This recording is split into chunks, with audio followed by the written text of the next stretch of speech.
Hey guys, what is up? It is me, Pagey here, once again, probably with my last ever video on Stargirl just as a show. Not the character, but just as a show. So Stargirl is now officially over, as not only the third season has ended, but as a series it's over. Of course, it was officially cancelled, I think just over a month ago, I think from memory, but it wrapped filming back in March, so there was a lot of curiosity around how this season would end as, now a final season of the show, even though it wouldn't have been originally intended to. Now, we knew that they did film an alternate ending in case this was the last season, so it wasn't setting anything up and more wrapping things up, which we did get, of course, but we are in that, we'll never know situation or what if situation with Stargirl and what could have come next. But TV Line had a chance to sit down and interview Geoff, the creator of Stargirl, as well as the showrunner of the show Stargirl, to talk the season 3 finale and the events leading up to it, of course, which ended up playing out to be a series finale and its finer details, as well as what season 4 potentially could have been. So we're going to go over all that, of course, including the end scene, which had a lot of people excited. But of course, throughout the video, be sure to let me know your various thoughts on this in the comment section down below. Very curious to hear what you guys have to say. And of course, if you're going to enjoy the video, want to show support, why not drop a like on the video to do all that. So there is actually going to be one question and answer from another interview, and this is from the Flash podcast because TV Line didn't actually ask about it, or if they did, they didn't actually include it in their interview, which is weird because I'm surprised they wouldn't. This is like a question that TV Line would have asked, but they didn't, so I'm a bit confused why they didn't. So Flash podcast asked, let's talk about Jay Garrick in that final scene, because I love John Wesley's ship, and because this was taking place 10 years in the future, was this something you had a conversation with Eric Wallace about? And this is what Geoff Johns had to say. I talked to Eric about the Flash, how we were using him, just so he knew and could keep everyone up to speed, but because it's in the future, so to speak, no pun intended, it didn't really affect the other show. That final scene with Jonathan Cake, who played a wonderful Shade, such an amazing actor, a whole cast from A to Z was brilliant, but having that last scene be about the Shade and the Golden Age Flash was really important. The Shade hadn't showed up in a while, and Jay Garrick was a nice surprise. I don't think people are seeing him coming, which is cool. Obviously, a bit of a side note, John Wesley's ship sort of unfortunately spoiled that Jay Garrick was showing up, so yeah, bit of an annoying one there, I guess. That last final scene was really important because it was important not to have our main characters. It was important to have Shade and Jay. You see how far the Shade has come. It's all about, look how far the Shade has come. Then he gives you the perspective on the JSA, and for him to give that tour, for him to be there, that shows he's changed a lot, thanks to Pat and the JSA. He gives a perspective on what they've done, where they've gone, and what the JSA all about, which I wasn't thinking about when I was actually watching it. I was like, oh, okay, just giving it, but it was actually cool for him to talk nicely about the JSA and not it to be, Dr. Midnight or be Courtney herself or be Pat or something like that. That, I think, is a real perfect send-off into the future. Then Jay comes in for that final fun beat and reveals that, according to Courtney Whitmore, you're a member of the JSA now, too. Let's go. And I wanted to send everybody off into the next adventure because their adventures do go on forever. I think it's fun to just let our imaginations go wild, and the worst thing would have been if they all put their suits away and went, that was fun, we're done. My intention was to make sure that they went on forever, which I think was a good thing. You don't want to have all the JSA just blew up and died, so that's why they don't continue. You want them to continue on to the future, and that was the legacy of them. Continue the JSA legacy and continue their own legacies as well. So I love the fact that they did that. And even just little minor changes like saying Star Woman and everything like that. And there's new mantle holders of Icicle and Stripe and a Sandman and stuff like that. Great way to do it. But now let's move on to the TV Line interview. So I didn't include every single question because there was like 2, I think, that I just didn't think people would be that interested in, or I don't think really added to, deciphering or breaking down the finale. So I excluded them, but you can go to the link in the description down below if you want to check out both interviews, I guess. For starters, I had to wonder if Starman is actually the Ultra Humanite was in fact always your long game, dating back to when Sylvester resurfaced in Season 1's finale.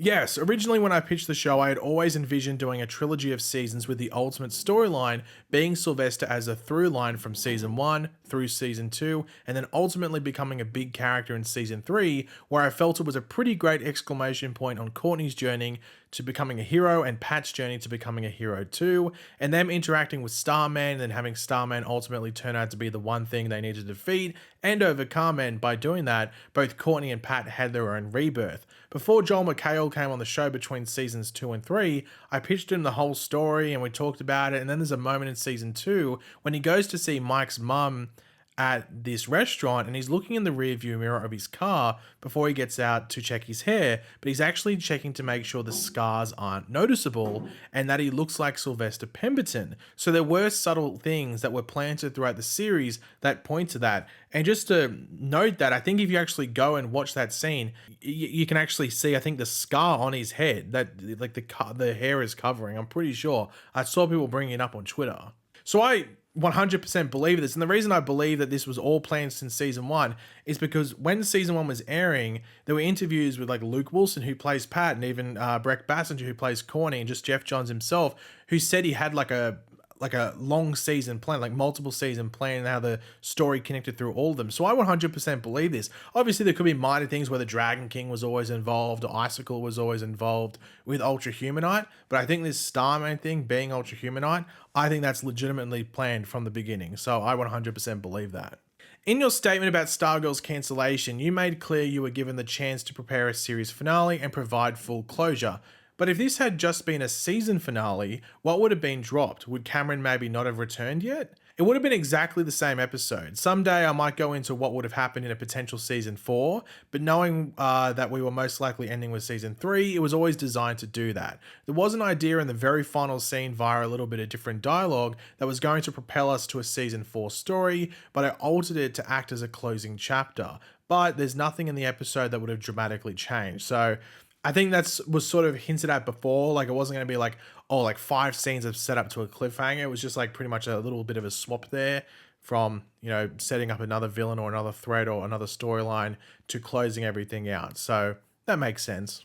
Can you say anything about what that line of dialogue was? Breck Bassinger said that the season 4 tease was insane. So obviously referring to what was replaced in the finale. The idea of what we were going to do was insane, yes. Every season we wanted to do something very different. The first season was a coming-of-age superhero story in the same vein of a lot of movies I loved growing up, like Karate Kid and Back to the Future. The second season was more horror-based, inspired by films like Nightmare on Elm Street and Flatliners, and then this season was inspired by mysteries like Murder, She Wrote and Knives Out. Season 4 also had an inspiration that was very different. Someday I'll talk about it, but the change to that final scene is very minor. I'm sure it will hit the internet someday because it's not like we're putting it in a vault or something or anything like that. We'll release it someday and maybe talk more about it. So I'm curious what it is because I did like the themes that each season did have. Like this season was murder mystery, last year was horror. As I said, the first season was like the growing up, you know, coming of age sort of movie. So I am curious what season 4 would have been. Like maybe like sci-fi or something like that. I don't know. Curious to see what it would have been. So hopefully we hear about it sooner rather than later. I doubt many viewers would have noticed if Courtney didn't tie things up with the gambler's daughter. Why was that scene a must for you? That's a huge scene for me. The whole reason Courtney was motivated to do this in the first place was she saw Gambler, as she said early on in the season, acting like a better father than her own biological father. And Pat said it too, that Courtney's forever pain is going to be her dad. The way he treated her and rejected her, it left a horrible scar, and it's never going to go away. So if she sees an opportunity to prevent somebody from having to feel the way she does, knowing what that pain is like, she's going to do everything that she can to make sure that the other person doesn't feel the way she does. And there's a beautiful moment in that scene where Courtney brings a letter and talks to Becky and tells her, I get emotional just thinking about it, that her father just didn't want her to think he had abandoned her. He wanted her to know he loved her no matter what. And when Courtney leaves, you can see her instinctively reach for her locket that's not there. She's thinking about the locket that her dad took, and she stopped because she realizes it's not there, and she quickly regains her composure, puts her umbrella up and walks into the rain. And that was such an important moment that manifested there because it shows you that she's going to always have that pain within her. And she's going to do whatever she can to make sure others don't feel that way. That's why there was no negotiation about that scene not being in there. So I mentioned in my review that I sort of completely forgot about this aspect of the story, but Courtney had vowed earlier on to the season to make amends there and deliver that letter and everything like that and look for Becky. So it was a great moment that was actually followed up and addressed in the finale, because, I mean, I'm sure 90% of the audience, if not more, had sort of maybe not completely forgotten it. Like if someone brought it up and be like, I don't know what you're talking about, but just weren't expecting it to be followed up, just because it's sort of just gone by the wayside because so much stuff had happened in the season and taking over as like the main thinking point. Like most people had even just forgotten the gambler had been murdered because so much is happening. Richard Swift's future speech to the tour group had so many fun nods, including the fact that Rick and Beth are to wed. Was that a parting gift to the Our Night fans? It was always where we were taking the characters. I want to build romances, but once they connect and become real, I want them to stay that way. I've never been a fan of romances that come together and then break up. I'm not interested in that kind of storytelling. I'm hopeful that the flash forward will make a lot of people happy. Although we would have loved to do more seasons, we're so grateful for what we did, and I hope people walk away from the finale with the feeling of warmth and happiness, and Beth and Rick's impending nuptials was paramount to that. So I was actually expecting, funnily enough, in the finale when you have Rick at Beth's house for them to be some sort of couple, but then I guess there hadn't really been any setup throughout the season. They were spending time together, but there was nothing like overly romantic in any of those scenes. It was just more like a friendship type of thing. But obviously this was something that people were wondering if it was ever going to build. So I think just saying that, oh yeah, 10 years in the future, they're together, everything like that, I think fans would be happy with that, saying that they probably weren't expecting anything as either in the first place. So something's better than nothing, I guess. The series' very final end card, Never the End, was oddly emotional for 3 little words. What all does that mean to you? It means a lot. In the world of the story, it means that the JSA does go on forever, and these wonderful characters have great lives and their adventures continue. We were just able to present you with a handful of the early years, but they went on to become the world's greatest superheroes. And then in the world of the viewers, it's never the end, because there are always the memories we have. There are always these episodes you can go and watch again. There are always these characters you fell in love with. They will always exist. And then it refers to the relationships we made creating the show with the cast and the crew and the writers and the post-production team. I made my best friends making this show. It's been the most amazing part of my career, and we all still talk and hang out and see each other, and that's incredibly rare. Also, we want it to be uplifting, and Never the End is so much more uplifting, than just the end.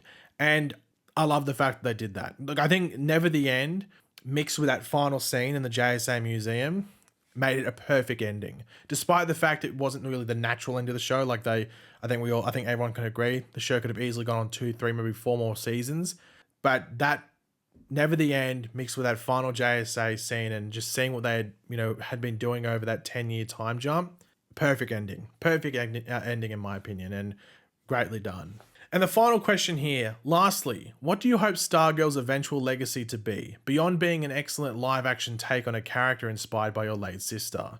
This is a very emotional question. I came to my parents' house to watch the finale with them because the show has meant so much to my family. So we're going to watch it tonight and celebrate the show and my family. I feel like the legacy of the fans of the show and where the show is in relation to other superhero shows is already being forged by the amazing response we got from the show. It was kind of the little show that could, and now Stargirl stands as one of the very few DC female superheroes that have had their own show. There's Wonder Woman and Supergirl and Batwoman, and now Stargirl. That's pretty awesome company to be in.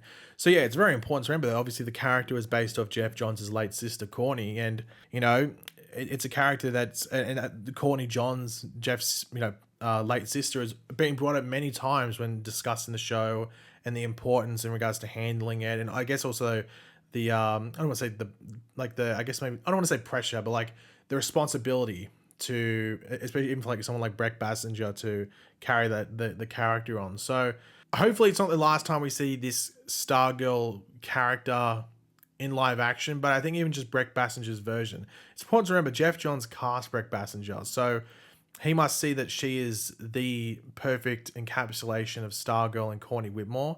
So the multiverse is always open. Stargirl's a pretty important member of the JSA in my opinion in regards to the modern day iterations of it. So I hope that character does move into another live action space, whether it's another TV thing or in the movies. It is important to remember that this Breck Stargirl is appearing on Titans. I think it's actually the episode it comes back in, or back with, in January. I think it's episode 7 of Titans season 4.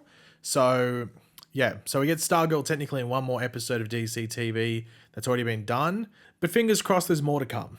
Fingers crossed. But yeah, guys, thanks for watching. Hopefully you enjoyed the video. If you did, it'd be awesome if you could drop a like on it to show support. Let me know in the comment section down below your various opinions on all this stuff. Are you going to miss Stargirl? Are you happy with the way it ended? Sorry, seeing that it wasn't really.